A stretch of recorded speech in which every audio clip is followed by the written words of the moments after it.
Hello students, आज हम जानेंगे बेसिक नॉलेज ऑफ केमिस्ट्री के बारे में। तो इस वीडियो में हम किस किस टॉपिक को कवर करेंगे। तो इसमें हमारा फर्स्ट टॉपिक जो होगा कंपोजिशन ऑफ एटम, दूसरा जो टॉपिक होगा मेकिंग केमिकल फार्मूला, और तीसरा जो टॉपिक होगा वो होगा केमिकल बॉन्ड। फोर्थ जो टॉपिक होगा वो हमारा होगा इलेक्ट्रॉनिक कॉन्फ़िगरेशन से रिलेटेड। फिफ्थ जो टॉपिक होगा why we balance chemical reactions, और सिक्स्थ टॉपिक होगा हमारा हाइड्रोकार्बन। सबसे पहले हम जान लेते हैं फर्स्ट टॉपिक के बारे में, कंपोजिशन ऑफ एटम।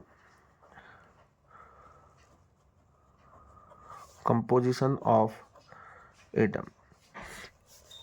अब एटम का कंपोजिशन क्या होता है, तो सबसे पहले आपको जानना है कि एटम के सेंटर में एक न्यूक्लियस होता है। इसका जो सेंटर होता है उसे हम न्यूक्लियस बोलते हैं। और न्यूक्लियस के पास फर्स्ट सेल होता है, फिर होता है सेकंड सेल, फिर होता है थर्ड सेल, और फिर होता है फोर्थ सेल। इसी तरीके से एटम के अंदर क्या होते हैं, डिफरेंट टाइप्स के सेल्स होते हैं। इन सेल को, ये जो हमारे पास फर्स्ट सेल है इसे हम बोलते हैं फर्स्ट सेल होगा, इसके लिए 1 होगा वैल्यू। सेकंड सेल के लिए न्यूमेरिकल वैल्यू 2 होगा। थर्ड सेल के लिए न्यूमेरिकल वैल्यू 3 होगा, और फोर्थ सेल के लिए न्यूमेरिकल वैल्यू 4 होगा, है ना। इन्हें हम किसके थ्रू डिनोट करते हैं, फर्स्ट सेल को आप के थ्रू डिनोट करते हैं, सेकंड को आप एल के थ्रू डिनोट करते हैं, थर्ड सेल को आप एम के थ्रू डिनोट करते हैं, और फोर्थ सेल को आप एन के थ्रू डिनोट करते हैं। तो ये आप डिनोट करते हैं। अब एटम के जो सेंटर में क्या होता है, न्यूक्लियस होता है। न्यूक्लियस में क्या क्या प्रेजेंट होता है, प्रोटॉन्स और न्यूट्रॉन्स। न्यूक्लियस में प्रोटॉन और न्यूट्रॉन्स प्रेजेंट होता है। और जो सेल होगी, इन सेल्स में क्या होंगे, तो हम यहाँ पर लिख सकते हैं कि जो सेल होंगे, सेल्स में क्या होते हैं, इलेक्ट्रॉन्स होते हैं, है ना। इलेक्ट्रॉन्स क्या होते हैं, न्यूक्लियस के अराउंड रिवॉल्व करते हैं। मतलब एटम के अंदर क्या क्या प्रेजेंट होते हैं, एटम के अंदर इलेक्ट्रॉन्स, और न्यूक्लियस के अंदर प्रोटॉन प्लस न्यूट्रॉन दोनों प्रेजेंट होते हैं, ठीक है।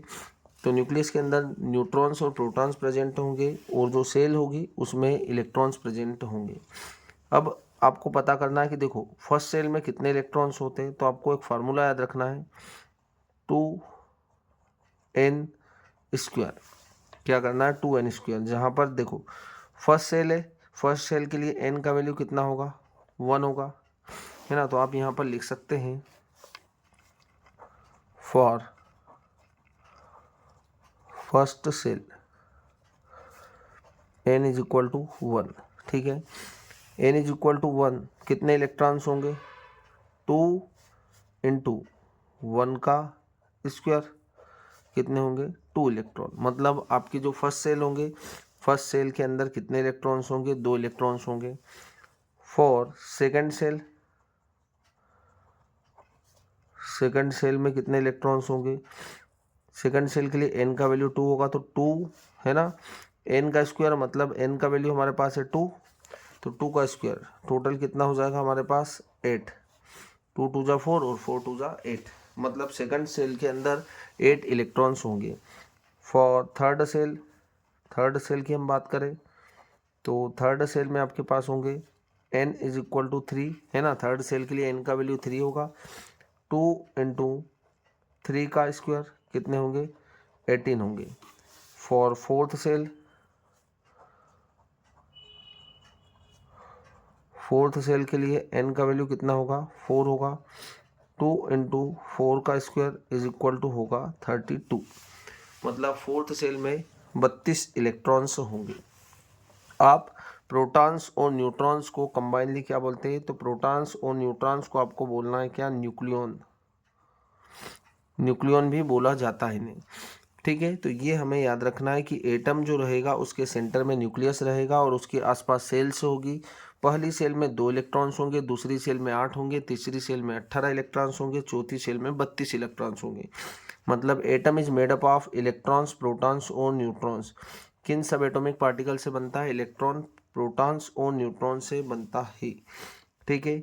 अब हम थोड़ा सा ये जान लेते हैं कि चार्ज ऑन इलेक्ट्रॉन, इलेक्ट्रॉन पर कितना चार्ज होता है, 1.6 इंटू 10 की पावर माइनस का 19 कूलम। ये एक इलेक्ट्रॉन का चार्ज होता है 1.6 इंटू 10⁻⁻⁻⁰ कूलम। फिर ऐसे ही हम बात करें चार्ज ऑन प्रोटॉन, प्रोटॉन के ऊपर जो चार्ज होगा वो होगा +1.6 इंटू 10⁻⁻⁻⁰ कूलम। ठीक है, प्रोटॉन पर भी सेम चार्ज होगा पर प्लस में होगा वही चार्ज। तो आपको ये पता होना चाहिए कि और न्यूट्रॉन्स के अंदर क्या होता है, तो याद रखें न्यूट्रॉन जो रहेगा वो कैसा होता है, न्यूट्रल रहता है।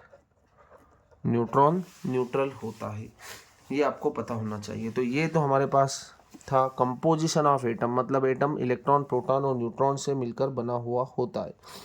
अब थोड़ा एटॉमिक नंबर और मास नंबर के बारे में भी हम जान लेते हैं। तो यहाँ पर हम जानते हैं क्या, एटॉमिक नंबर, एटॉमिक नंबर को आप Z के थ्रू डिनोट करेंगे, और मास नंबर है ना। पहले एटॉमिक नंबर के बारे में जानते हैं। तो एटॉमिक नंबर किसके इक्वल होगा, एटॉमिक नंबर इक्वल होगा किसके, नंबर ऑफ प्रोटॉन, मतलब किसी एटम में कितने प्रोटॉन्स होंगे। अभी हम एग्जांपल्स भी लेंगे, नंबर ऑफ प्रोटॉन्स और नंबर ऑफ इलेक्ट्रॉन्स, है ना। न्यूट्रल एटम की हम बात कर रहे हैं, तो यहाँ पर लिख सकते हैं न्यूट्रल। न्यूट्रल एटम किसे बोलते हैं, जिसके ऊपर कोई चार्ज नहीं होता है। तो उसके अंदर के नंबर ऑफ प्रोटॉन्स ले लो या नंबर ऑफ इलेक्ट्रॉन्स ले लो, एक न्यूट्रल एटम के अंदर जितने इलेक्ट्रॉन्स होंगे या जितने प्रोटॉन्स होंगे वही उसका एटॉमिक नंबर होगा, है ना। अब एटॉमिक मास की हम बात करें, तो एटॉमिक मास, इसे आप ए से डिनोट करेंगे। एटॉमिक मास जो होगा किसके इक्वल होगा, तो एटॉमिक मास जो होगा वो किसके इक्वल होगा, mass, atomic mass number of proton plus number of neutron, neutrons का सम और प्रोटॉन्स का सम, है ना। जितने न्यूट्रॉन है और प्रोटॉन है उन दोनों का जब हम सम कर देंगे तो हमें एटॉमिक मास पता लग जाएगा। इसे ए से डिनोट करेंगे। और नंबर ऑफ न्यूट्रॉन्स जो है, तो नंबर ऑफ न्यूट्रॉन किसके इक्वल होगा, atomic mass minus atomic number. Atomic mass से जब एटॉमिक नंबर को माइनस कर देंगे तो हमें पता चल जाएगा कि उसके अंदर कितने न्यूट्रॉन्स हैं। चलो यहाँ पर हम एक एग्जांपल लेते हैं, है ना। तो एक एग्जांपल लेंगे हम, उसके पहले आपको एटम को किसके थ्रू डिनोट करना है, एटम का जो सिंबल होगा वो एक्स के थ्रू डिनोट कर रहे हैं हम। एटॉमिक नंबर होगा वो Z होगा, जो कि नीचे लिखेंगे हम। एटॉमिक मास जो होगा उसे हम लिख रहे हैं ऊपर। जैसे हम यहाँ पर बात कर रहे हैं Na सोडियम 1123। तो चलो ये Z जो है ये क्या है, एटॉमिक नंबर है, मतलब एटॉमिक नंबर जो इसका है सोडियम का वो है, एटॉमिक नंबर है 11। एटम क्या है, सोडियम है, एटॉमिक नंबर 11 है। एटॉमिक मास जो रहेगा वो कितना है, एटॉमिक मास जो है वो है 23। ठीक है, तो जो एटॉमिक नंबर होगा वही नंबर ऑफ प्रोटॉन्स है और नंबर ऑफ इलेक्ट्रॉन्स एक न्यूट्रल एटम के अंदर। तो इसमें कितने प्रोटॉन है, तो हम बोल सकते हैं कि नंबर ऑफ प्रोटॉन वो भी 11 है, नंबर ऑफ इलेक्ट्रॉन वो भी कितना है, 11 है। क्यों 11 है, क्योंकि इसका एटॉमिक नंबर 11 है। तो इलेक्ट्रॉन्स और प्रोटॉन्स का नंबर उसके एटॉमिक नंबर के इक्वल होगा एक न्यूट्रल एटम में। तो यहाँ पर प्रोटॉन्स और इलेक्ट्रॉन्स का नंबर 11 रहेगा। न्यूट्रॉन्स की हम बात करें, न्यूट्रॉन्स जो रहेंगे वो क्या रहेंगे, आपने देख लिया, atomic mass minus atomic number. Atomic mass कितना है 23, एटॉमिक नंबर कितना है 11, तो टोटल आ जाएगा यहाँ पर 12। मतलब इस एटम के अंदर 11 प्रोटॉन है, 11 इलेक्ट्रॉन्स और 12 न्यूट्रॉन्स है। ऐसे हम बात करें एल्यूमिनियम की, एल्यूमिनियम का नंबर है 13, मास है इसका 27। तो इसमें इलेक्ट्रॉन्स कितने हैं, देखो एटॉमिक नंबर अब आप यहाँ पर डायरेक्टली लिख रहा हूँ मैं, एटॉमिक नंबर इसका 13 है, एटॉमिक मास जो है वो 27 है। तो इसमें इलेक्ट्रॉन्स का नंबर कितना है 13 है, प्रोटॉन्स का नंबर भी कितना है 13 है, और न्यूट्रॉन्स का नंबर कितना है, न्यूट्रॉन्स का नंबर 27 माइनस 13 कितना आ जाएगा 14। तो इसमें न्यूट्रॉन्स का नंबर रहेगा 14। तो ये बात हो जाती है किसकी, ये बात हो जाती है एटॉमिक नंबर, मास नंबर या एटॉमिक मास और नंबर ऑफ न्यूट्रॉन्स। किस तरीके से निकाला जाएगा, जो भी हम निकाल रहे हैं न्यूट्रल एटम के अंदर है। न्यूट्रल मतलब जिसके ऊपर कोई चार्ज नहीं है। जैसे यदि हमारे पास होता Na plus, Na plus, plus लगा है मतलब एक इलेक्ट्रॉन्स का नंबर कम हो गया है ना। जैसे यहाँ पर देखो 11 है तो इसमें प्रोटॉन तो 11 ही रहेंगे, बट इलेक्ट्रॉन कितने हो जाएंगे, 10 हो जाएंगे। प्लस मतलब एक इलेक्ट्रॉन ये लॉस कर चुका, तो इलेक्ट्रॉन 10 हो जाएंगे, प्रोटॉन वही रहेंगे।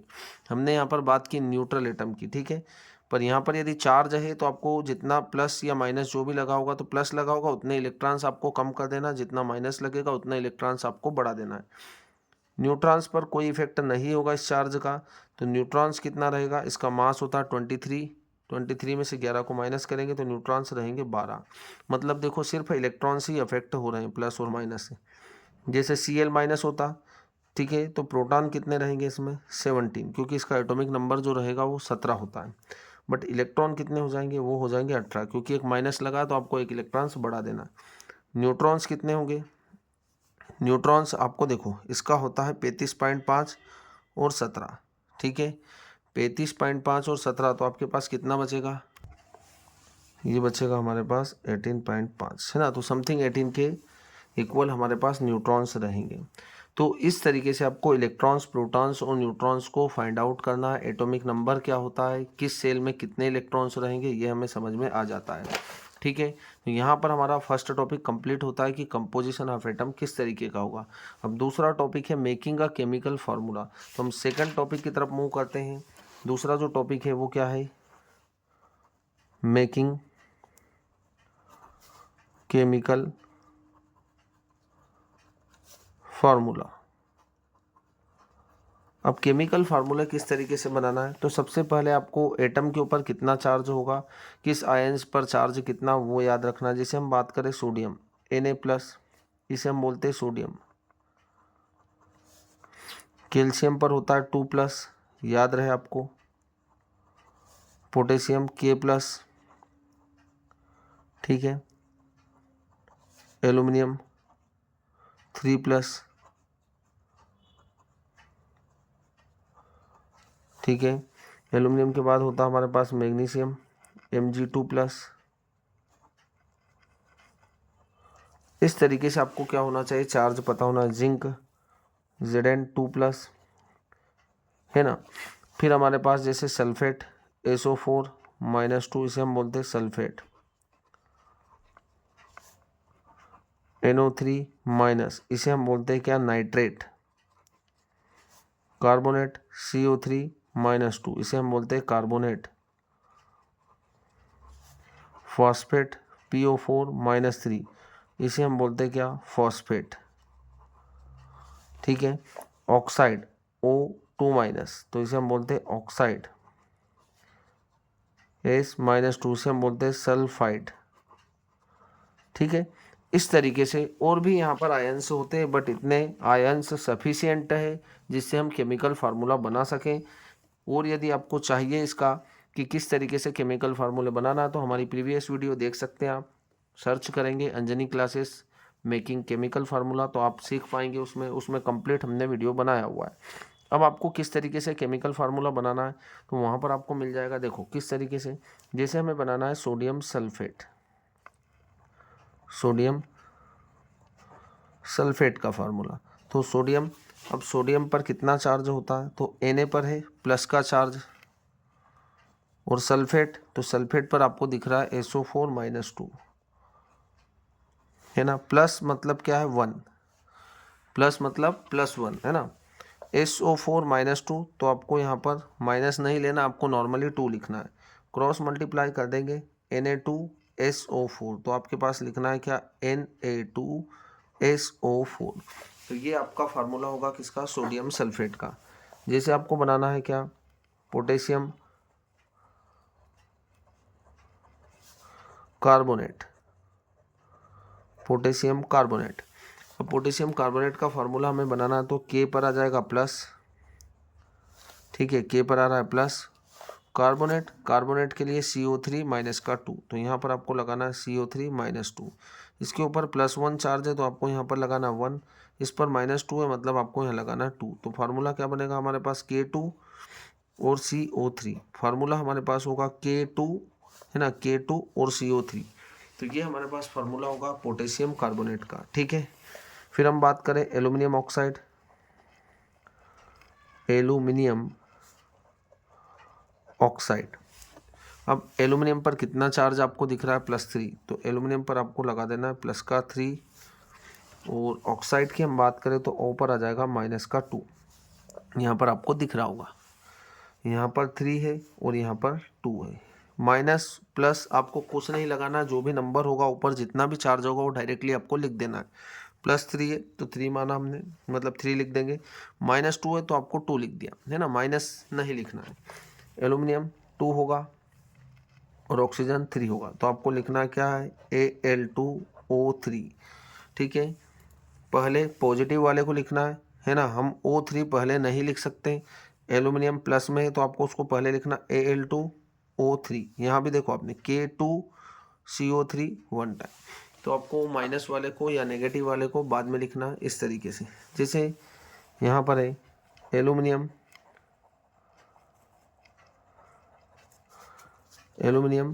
Sulphate, aluminium sulphate. यहाँ पर एल्यूमिनियम पर कितना चार्ज आपको दिख रहा है, Al पर +3 है तो आपको यहाँ पर एल्यूमिनियम पर +3 होगा। सल्फेट तो आपको यहाँ पर दिख रहा होगा SO4 -2, यहाँ पर आपको लगा देना SO4 -2, यहाँ पर 3 और यहाँ पर 2। क्रॉस मल्टीप्लाई करेंगे Al2 होगा और SO4 3 होगा। यहाँ पर जो हमारे पास फार्मूला होगा Al2, SO4 3 टाइम है तो आपको उसको ब्रैकेट में लिखना SO4 3। ब्रैकेट में लिखने से क्या होगा कि सल्फर भी 3 टाइम होगा और ऑक्सीजन 4 3 जा 12, मतलब इस 3 का मल्टीप्लाई सल्फर के साथ भी होगा और इस ऑक्सीजन के साथ भी होगा। एल्यूमिनियम सल्फेट का फार्मूला होगा Al2SO4 का होल थ्राइस। तो इस तरीके से आप केमिकल फार्मूलों को बना पाएंगे। चलो, तो यहाँ पर हमारा सेकंड टॉपिक कंप्लीट होता है। थर्ड टॉपिक है केमिकल बॉन्ड, यहाँ पर आपको दिख ही रहा होगा। थर्ड टॉपिक है केमिकल बॉन्ड। अब हम देख लेते हैं केमिकल बॉन्ड।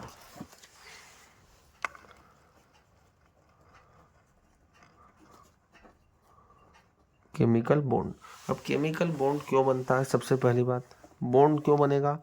कोई भी एलिमेंट्स, देखो यहाँ पर हमारे पास है helium, neon, argon, krypton, xenon और रेडॉन। आपके पास ये जो गैसें होती है इन्हें बोलते हैं अपन नोबल गैसेस। नोबल गैसेस ये आपको पता होना चाहिए। ये सभी गैसें क्या होती है, ये सभी गैसें स्टेबल गैसें होती है। क्या होती है, स्टेबल गैसें होती है।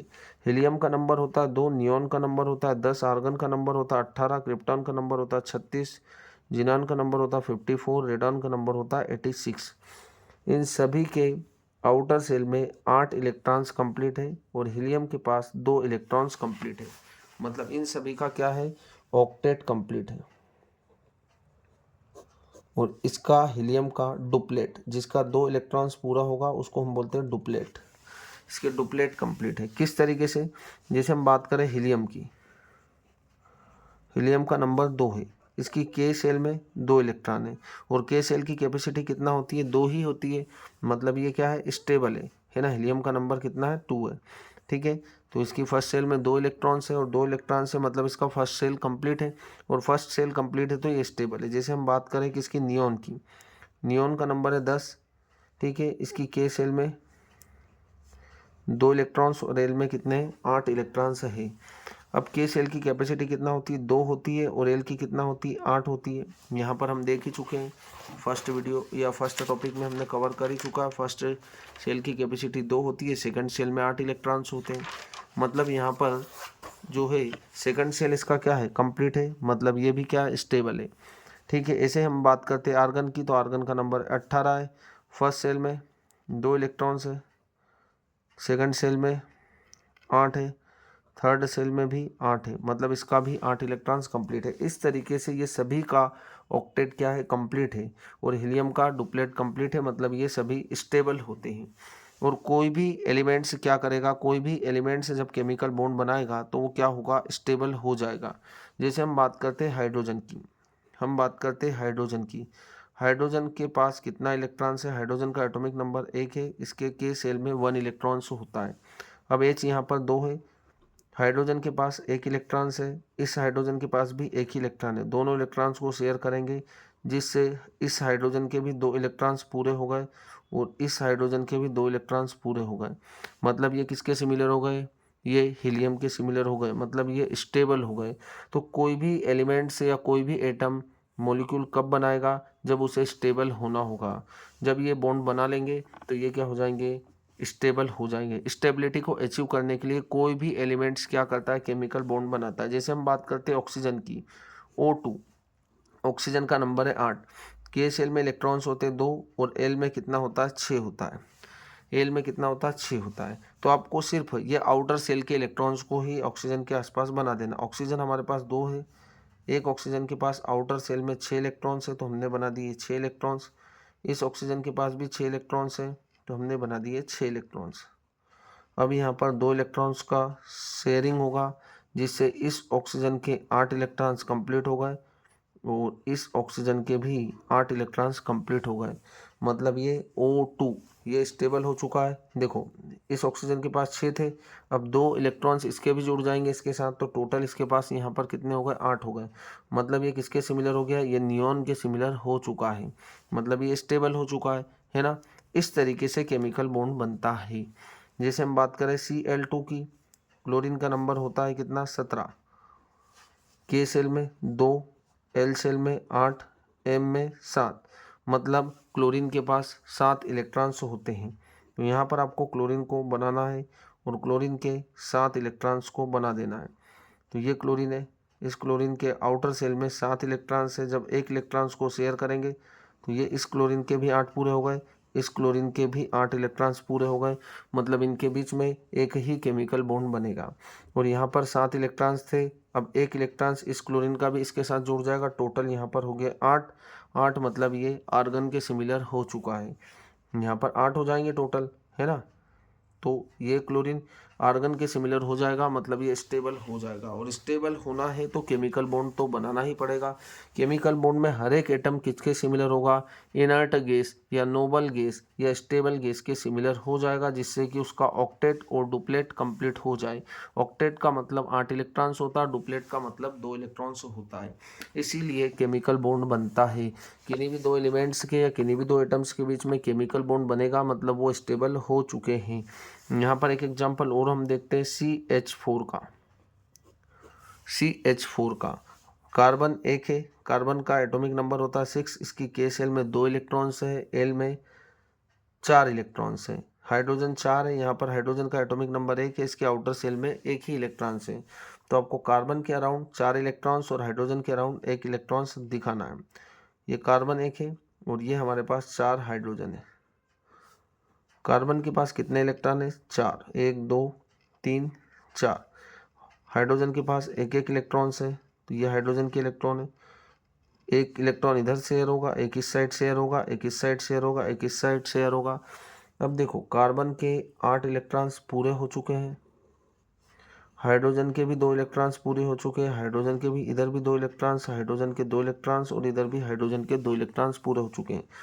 देखो कार्बन के पास थे 4 इन हाइड्रोजन के भी इसके साथ काउंट होंगे, मतलब यहाँ पर हो चुके हैं कितने, 8, मतलब ये नियॉन के सिमिलर हो चुका देखो। और हाइड्रोजन के पास कितने हो चुके, 2, मतलब ये किसके सिमिलर हो चुका है, हीलियम के सिमिलर, मतलब यहाँ पर ये सभी स्टेबल हो चुके हैं। इसीलिए केमिकल बॉन्ड बनता है। तो केमिकल बॉन्ड क्यों बनता है ये आपको अच्छी तरीके से समझ में आ चुका होगा। ये हमारा 3rd टॉपिक कंप्लीट होता है, केमिकल बॉन्ड। अब हमारे पास होता है क्या, 4th टॉपिक, इलेक्ट्रॉनिक कॉन्फ़िगरेशन। दिख रहा होगा आपको इलेक्ट्रॉनिक कॉन्फ़िगरेशन। तो 4th टॉपिक की तरफ मूव करते हैं हम, इलेक्ट्रॉनिक कॉन्फ़िगरेशन। ठीक है, तो 4th टॉपिक हमारे पास है इलेक्ट्रॉनिक कॉन्फ़िगरेशन। इलेक्ट्रॉनिक कॉन्फ़िगरेशन किस तरीके से लिखते हैं, इलेक्ट्रॉनिक कॉन्फ़िगरेशन क्या होता है। सबसे पहली बात,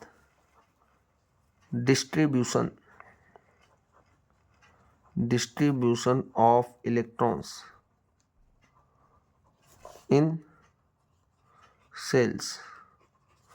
तो आपको क्या करना है, इलेक्ट्रॉन्स का डिस्ट्रीब्यूशन क्या होगा सेल्स में, वो उसी को हम क्या बोलते हैं, इलेक्ट्रॉनिक कॉन्फ़िगरेशन। सबसे पहली बात याद रखें आप, हमारे पास ऑर्बिटल्स कितने टाइप्स के होते हैं। ऑर्बिटल्स हमारे पास होते हैं क्या, S, P, D और F। ये 4 टाइप्स के ऑर्बिटल्स होते हैं, S, P, D और F। एस में आपको कितने, देखो एस जो रहेगा उसमें आपको एक ही ऑर्बिटल बनाते हैं, कितना ऑर्बिटल होता है, एक। पी में कितना ऑर्बिटल होता है, पी में आपको 3 ऑर्बिटल्स बनाना है। डी में हमारे पास 5 ऑर्बिटल्स होते हैं, ये चीज़ें आपको याद रहना चाहिए। एफ में कितने ऑर्बिटल्स होते हैं, 7। तो ये होते हैं हमारे पास 7 ऑर्बिटल्स होते हैं, ठीक है। ऑर्बिटल के अंदर क्या होते हैं, तो उसके लिए भी आप जान ले। सबसे पहली बात, एटम होता है, एटम के अंदर होता है सेल। सेल को आप बोल सकते हो ऑर्बिट या एनर्जी लेवल, ठीक है। चाहे तो आप इसे सेल बोल सकते, ऑर्बिट बोल सकते, एनर्जी लेवल बोल सकते। सेल के अंदर होता है क्या, सबसेल, और सबसेल के अंदर होता है क्या, ऑर्बिटल, और ऑर्बिटल के अंदर क्या होता है, इलेक्ट्रॉन्स होता है, ठीक है। एटम के अंदर होता है सेल, सेल के अंदर सबसेल, सबसेल के अंदर ऑर्बिटल, ऑर्बिटल के अंदर इलेक्ट्रॉन्स। कैसे होता है, क्या होता है, वो हमें इलेक्ट्रॉनिक कॉन्फ़िगरेशन जब लिखेंगे तब मैं आपको एक्सप्लेन कर दूंगा कि ऑर्बिट किसे बोलते हैं, ऑर्बिटल किसे बोलेंगे, सबसेल किसे बोलेंगे, ठीक है। तो एस में कितना ऑर्बिटल होता है, ओनली 1 ऑर्बिटल। पी में कितना ऑर्बिटल्स होता है, 3 ऑर्बिटल। डी में कितना ऑर्बिटल होता है, 5 ऑर्बिटल। एफ में कितना ऑर्बिटल होता है, एफ में 7 ऑर्बिटल होते हैं। तो ये आपको पता होना चाहिए, ठीक है। एक ऑर्बिटल में कितने इलेक्ट्रॉन्स होते हैं, तो यहाँ लिख रहा हूँ मैं 2 इलेक्ट्रॉन्स इन 1 ऑर्बिटल। एक ऑर्बिटल में 2 इलेक्ट्रॉन्स हो सकते हैं, इस बात को आपको याद रखना है। एक ऑर्बिटल में 2 ही इलेक्ट्रॉन्स होंगे, 2 इलेक्ट्रॉन से ज़्यादा इलेक्ट्रॉन्स प्रेजेंट नहीं हो सकते हैं, ये आपको पता होना चाहिए। तो हमने देखा यहाँ पर कि ऑर्बिटल्स हमारे पास 4 टाइप्स के होते हैं, एस, पी, डी और एफ। ऑर्बिटल के अंदर जो इलेक्ट्रॉन्स होते हैं यहाँ पर आपको दिख रहा होगा, तो आपको इलेक्ट्रॉन किस तरह, देखो एक ऑर्बिटल है तो आपको 2 इलेक्ट्रॉन, ये पहला इलेक्ट्रॉन और ये दूसरा इलेक्ट्रॉन। अब पी ऑर्बिटल्स में कितने इलेक्ट्रॉन्स होते हैं, 6 इलेक्ट्रॉन्स होते हैं, है ना। इलेक्ट्रॉन्स एक ऑर्बिटल में 2 इलेक्ट्रॉन्स है, तो 3 ऑर्बिटल में कितने इलेक्ट्रॉन्स होंगे, 6। तो 6 इलेक्ट्रॉन को किस तरीके से भरेंगे, 1 2 3 4 5 6, इस तरीके से इलेक्ट्रॉन्स फिल करना है। अब एक ऑर्बिटल में 2 इलेक्ट्रॉन, तो 5 ऑर्बिटल में कितने इलेक्ट्रॉन, 10। तो 1 2 3 4 5 6 7 8 9 और 10। ऐसे एफ में कितने होंगे, 14। 1 2 3 4 5 6 7 8 9 10 11 12 13 और 14। इस तरीके से आपको इलेक्ट्रॉन्स भरना है किसी भी ऑर्बिटल में। अब एक ऑर्बिटल है तो कितने इलेक्ट्रॉन्स हुए, 2, ठीक है। मतलब एस में 2 इलेक्ट्रॉन्स होते हैं, पी में कितने इलेक्ट्रॉन्स होंगे, 6 इलेक्ट्रॉन्स होंगे। डी में कितने इलेक्ट्रॉन्स होंगे, 10 इलेक्ट्रॉन्स होंगे। और एफ में कितने इलेक्ट्रॉन्स होंगे, 14 इलेक्ट्रॉन्स होंगे। ये इनके अंदर का मैक्सिमम इलेक्ट्रॉन्स है, मतलब इससे ज़्यादा इलेक्ट्रॉन्स नहीं आ सकते। एस में 2 इलेक्ट्रॉन्स, पी में 6 इलेक्ट्रॉन्स, डी में 10 इलेक्ट्रॉन्स और एफ में 14 इलेक्ट्रॉन्स होते हैं। एटम के अंदर सेल, सेल के अंदर सबसेल, सबसेल के अंदर ऑर्बिटल, ऑर्बिटल के अंदर इलेक्ट्रॉन्स होता है। एक ऑर्बिटल में 2 इलेक्ट्रॉन्स होते हैं। अब हम बात करते हैं इलेक्ट्रॉनिक कॉन्फ़िगरेशन की। इलेक्ट्रॉनिक कॉन्फ़िगरेशन किस तरीके से कैलकुलेट किया जाएगा। सबसे पहले एक प्रिंसिपल होता है जिसे हम बोलते हैं अफबाउ प्रिंसिपल, अफबाउ रूल भी बोलते हैं आप इसे, ठीक है। अब अफबाउ रूल के अकॉर्डिंग देखो, सबसे पहले आपको क्या करना है, सबसे पहले देखो एस, पी, डी और एफ, आपको क्या लिख देना है, 2 बार एस को लिखना है। मैं यहाँ लिख रहा हूँ 2 बार एस, फिर लिखना आपको पी एस, यहाँ पर लिखा पी एस, फिर लिखना है डी पी एस, यहाँ पर लिखा हमने डी पी एस। इसी तरीके से एफ डी पी एस 2 बार, एफ डी पी एस, ठीक है। अब इलेक्ट्रॉन किस तरीके से भरना है, तो देखो जहाँ भी एस स्टार्ट हो रहा है वहाँ से आपको नंबरिंग करना 1 से। तो यहाँ पर होगा 1, यहाँ पर होगा 2, जहाँ जहाँ एस है यहाँ पर होगा 3, यहाँ पर होगा 4, यहाँ पर होगा 5, यहाँ पर होगा 6, यहाँ पर होगा 7, यहाँ पर होगा 8। जहाँ पर P है वहाँ पर आपको 2 से नंबरिंग स्टार्ट करना है। 2 से नंबरिंग क्यों स्टार्ट करना है, क्योंकि देखो P जो रहेगा वो 2P होगा, 1P नाम का कोई ऑर्बिटल नहीं होता है। तो आपको नंबरिंग जैसे करना है तो यहाँ पर क्या करना है, 2 जहाँ पर P है वहाँ पर 2 से स्टार्ट करना, 2, 3, 4, 5, 6, 7। ठीक है। अब जहाँ पर हमारे पास D है वहाँ पर आपको 3 से स्टार्ट करना है, यहाँ से 3D, 4D, 5D, 6D। और जहाँ पर F होगा वहाँ पर आपको 4 से स्टार्ट करना है, तो यहाँ पर 4 और यहाँ पर 5। तो ये आपका अबाउ रूल बन जाता है। मतलब सबसे पहले इलेक्ट्रॉन जाएगा 1s में, फिर 2s में, फिर 2p में, फिर 3s में, फिर 3p में, फिर 4s में, फिर 3d में, फिर 4p में, फिर 5s में। इसी तरीके से इलेक्ट्रॉन्स का फिलिंग होगा, है ना। तो सबसे पहले इलेक्ट्रॉन जाएगा 1s में, फिर जाएगा 2s में, फिर जाएगा 2p में, फिर जाएगा 3s में, फिर जाएगा 3p में, फिर जाएगा 4s में, फिर जाएगा 3d में, फिर जाएगा 4p में। इसी तरीके से इलेक्ट्रॉन्स सभी ऑर्बिटल्स में भरते जाएंगे। जैसे हमारे पास है यहाँ पर हाइड्रोजन, हाइड्रोजन का नंबर होता है 1, हाइड्रोजन का एटॉमिक नंबर होता है 1। तो सबसे पहले इलेक्ट्रॉन जाएगा एस में। एस में कितने इलेक्ट्रॉन्स होते हैं अभी हम देख चुके हैं, एस में 2 ही इलेक्ट्रॉन्स होते हैं। तो मैं इसको यहाँ पर लिख रहा हूँ, एस में 2 इलेक्ट्रॉन्स होंगे, पी में 6 इलेक्ट्रॉन्स होंगे, डी में 10 इलेक्ट्रॉन्स होंगे और एफ में 14 इलेक्ट्रॉन्स होंगे। तो ये आपको पता होना चाहिए। ठीक है। अब देखो 1 एस में कितना इलेक्ट्रॉन्स होता है, 1। यहाँ पर 2 इलेक्ट्रॉन्स है पर हमें कितना चाहिए, 1 चाहिए, क्योंकि ये इसका एटॉमिक नंबर है और एटॉमिक नंबर के इक्वली इलेक्ट्रॉन्स होता है, ये अभी हमने सीखा है। फिर जैसे हमारे पास है हीलियम, हीलियम का नंबर होता है 2। इलेक्ट्रॉन कहाँ जाएगा सबसे पहले 1s में, तो 1s में तो 2 ही इलेक्ट्रॉन्स होते हैं, तो यहाँ पर 2 चले जाएंगे, क्योंकि इसका एटॉमिक नंबर 2 है, मतलब इसमें 2 इलेक्ट्रॉन्स है, तो 2 इलेक्ट्रॉन्स पहली सेल में चले गए। फिर हम बात करें लिथियम की, लिथियम का नंबर 3 है, इलेक्ट्रॉन्स पहले कहाँ जाएगा 1s में कितने इलेक्ट्रॉन्स होते हैं 2, तो यहाँ पर चलेगा 2, पर इसके पास तो टोटल 3 है क्योंकि इसका एटॉमिक नंबर 3 है। तो अगला इलेक्ट्रॉन किस में जाना है 2s, एस में तो इलेक्ट्रॉन्स तो 2 ही होंगे, पर यहाँ पर आपको 1 लिखना है क्योंकि यहाँ पर 3 इलेक्ट्रॉन्स है, 2 तो 1s में चले गए और एक बचा था वो 2s में चला जाएगा। ऐसे बेरिलियम की हम बात करें 4 नंबर 1s 2, फिर 2s में भी 2 ही जाएंगे क्योंकि एस में 2 ही इलेक्ट्रॉन्स होते हैं। बोरान की हम बात करें 5 नंबर होता 1s 2, फिर 2s में भी कितना जाएगा क्योंकि s ऑर्बिटल में 2 ही इलेक्ट्रॉन्स होंगे, तो यहाँ भी 2 जाएंगे। फिर 2p में अगला इलेक्ट्रॉन 2p में जाएगा, टोटल 5 है, 2 और 2 4, तो एक इलेक्ट्रॉन से यहाँ पर चला जाएगा। इस तरीके से आपको इलेक्ट्रॉन्स को फिलिंग करना है। ठीक है। फिर कार्बन का नंबर होता है 6 1s 2, फिर 2s में इलेक्ट्रॉन्स जाएगा, 2s में भी 2 और 2p में कितने जाते हैं, 2p में 6 इलेक्ट्रॉन्स मैक्सिमम होते हैं, पर हमें कितने चाहिए 2 चाहिए, क्योंकि यहाँ पर 6 है और 6 है तो 2 और 2 4, तो यहाँ पर चले जाएंगे 2 इलेक्ट्रॉन्स। ऐसे हम बात करें नाइट्रोजन की 7 नंबर होता है 1s 2 2s 2, 2p में चला जाएंगे 3 इलेक्ट्रॉन्स। ठीक है। फिर हम बात करते हैं किसकी, ऑक्सीजन का नंबर होता 8 1s2 2s2 2p 4, क्योंकि p में मैक्सिमम 6 इलेक्ट्रॉन्स जाएंगे।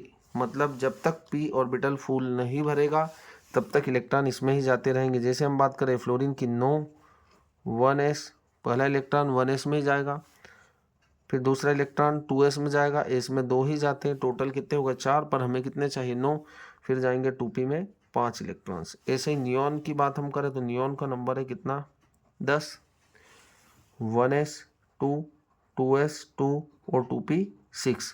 अब p ऑर्बिटल पूरी तरीके से भर चुका है। अब हम बात करते हैं किसकी, सोडियम की। सोडियम का नंबर है 11 1s 2, फिर 2s में भी 2 ही जाएंगे। ठीक है। फिर किस में जाएंगे 2p, 2p में कितने जाएंगे 6 इलेक्ट्रॉन्स, तो यहाँ आपको 6 लिख देना है। अब अगला इलेक्ट्रॉन किस में जाएगा 3s में जाएगा, 3s में जा तो 2 इलेक्ट्रॉन सकते हैं, बट हमारे पास 2 और 2 4 और 6 10, टोटल कितने 11। तो यहाँ पर कितना इलेक्ट्रॉन चला जाएगा, एक। जैसे मैग्नीशियम में कितना जाएगा 12, 1s2, 2s2, 2p6, 3s में चला जाएगा 2। अब देखो 3s भी पूरी तरीके से भर चुका है क्योंकि s में 2 ही इलेक्ट्रॉन्स जाएंगे। तो फिर हमारे पास एल्यूमिनियम में 13, 1s2, 2s2, 2p6, 3s2, फिर इलेक्ट्रॉन जाएगा 3p में। अब p में कितने होते हैं, p में जा सकते हैं 6, पर हमें कितना चाहिए, एक ही चाहिए क्योंकि 2 और 2 4 और 6 10 और 2 12, इसके पास टोटल 13 है, तो यहाँ पर चला जाएगा 1 इलेक्ट्रॉन। इस तरीके से आपको भरना है। एल्यूमिनियम के बाद होगा सिलिकॉन, सिलिकॉन का नंबर है 14, 1s2, 2s2, 2p6, 3s2 और 3p2। तो आपको इस तरीके से इलेक्ट्रॉन्स को भरना है। इसी तरीके से और भी एलिमेंट्स होंगे। फास्फोरस का होता है 15, 1s2, 2s2, 2p6, 3s2, 3p3। ठीक है, तो इस तरीके से आपको इलेक्ट्रॉन्स को भरना है। किसी भी ऑर्बिटल्स में इलेक्ट्रॉन्स आप बाउ रूल के अकॉर्डिंग भरेंगे। और सेल, सब सेल आपको क्लियर हो चुका होगा। अब यहाँ पर थोड़ा सा सेल के बारे में बता देता हूँ, कितनी सेल है। देखो हमने क्या बोला था, यहाँ पर हमने बोला है कि एटम के अंदर सेल, सेल के अंदर सबसेल, सबसेल के अंदर ऑर्बिटल, ऑर्बिटल के अंदर इलेक्ट्रॉन्स होते हैं।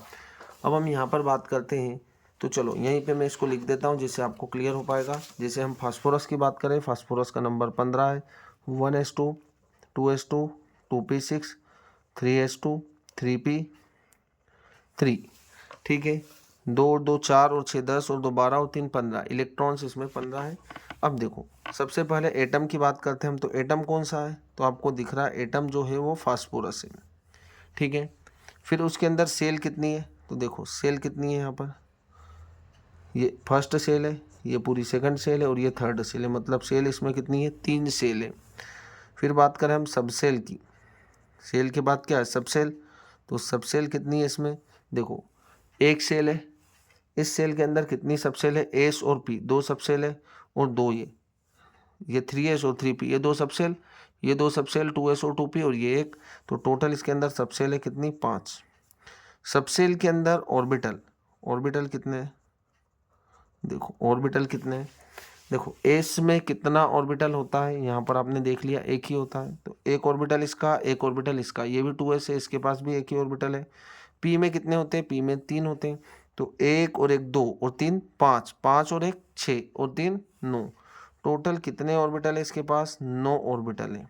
ठीक है, और इलेक्ट्रॉन्स की हम बात करें तो इलेक्ट्रॉन्स कितने हैं, इलेक्ट्रॉन्स इसके पास टोटल कितने हैं, 15 है। ठीक है, तो आपको ये क्लियर हो चुका होगा एटम, सेल, सबसेल, ऑर्बिटल और इलेक्ट्रॉन्स किस तरीके से अपन बनाते हैं। ठीक है, चलो तो इस तरीके से इलेक्ट्रॉनिक कॉन्फ़िगरेशन लिखा जाता है, जो कि आपको समझ में आ चुका होगा। उसके बाद हमें बात करना है किसकी, why we balance chemical reactions, chemical reactions को बैलेंस करना क्यों ज़रूरी है, तो ये हम जान लेते हैं।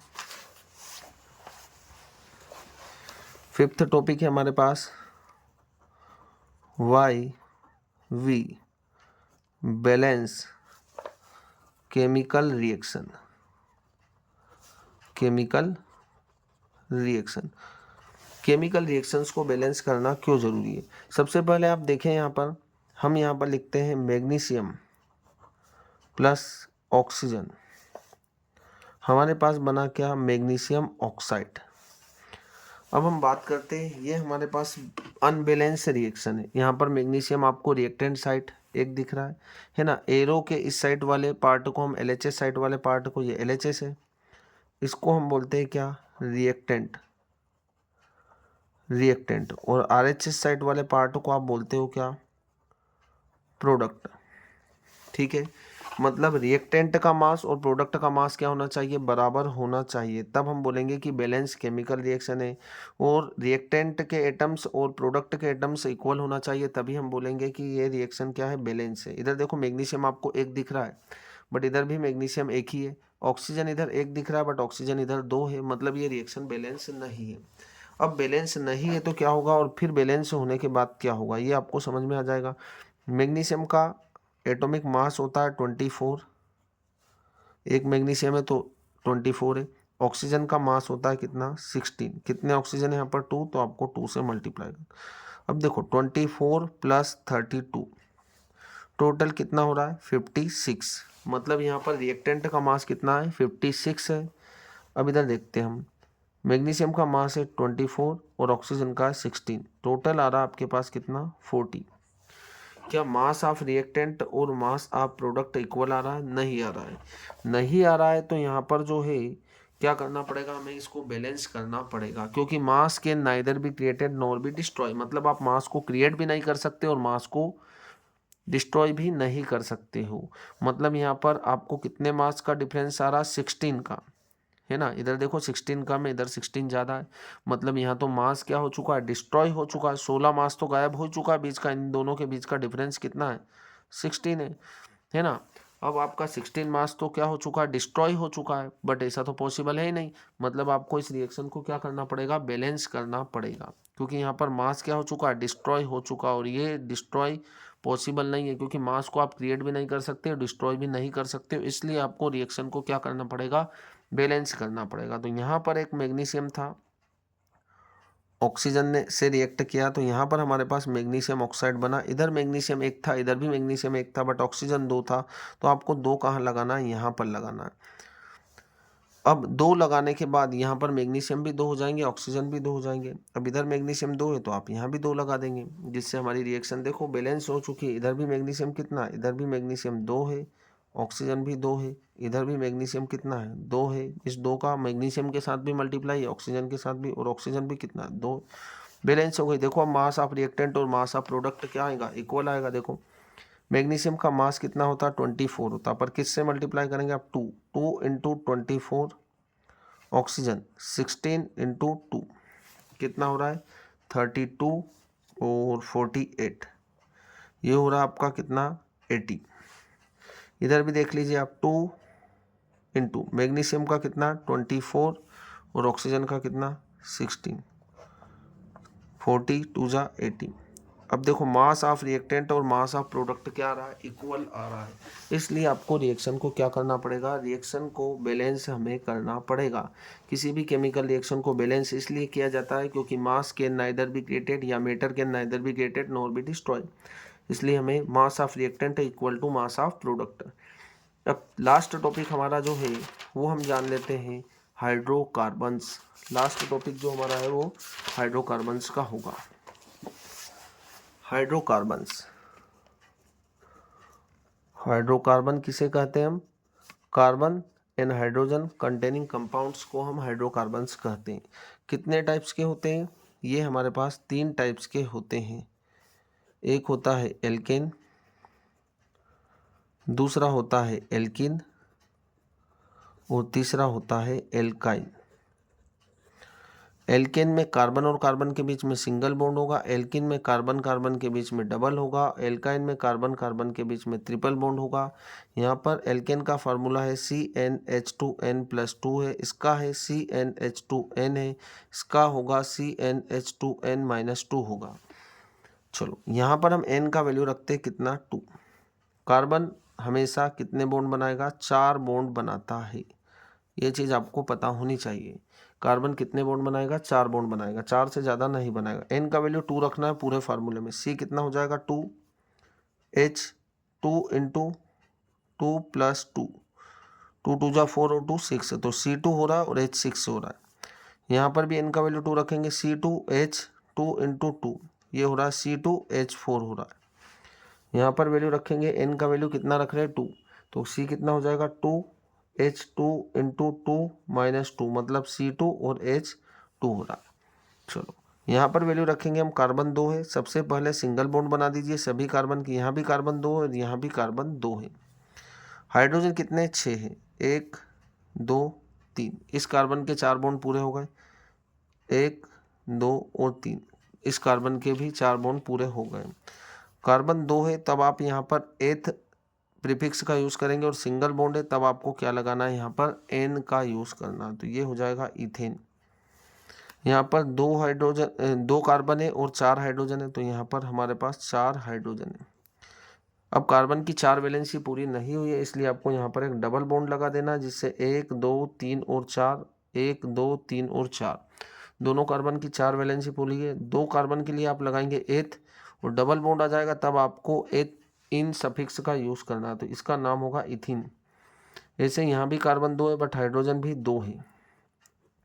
अब दोनों कार्बन की 4 वैलेंसी सेटिस्फाई नहीं है, इसलिए आपको बीच में यहाँ पर ट्रिपल बॉन्ड लगाना है। क्या नाम होगा इसका? 2 कार्बन है तो एथ होगा और ट्रिपल बॉन्ड आ रहा है, तब आपको आइन सफिक्स का यूज़ करना है।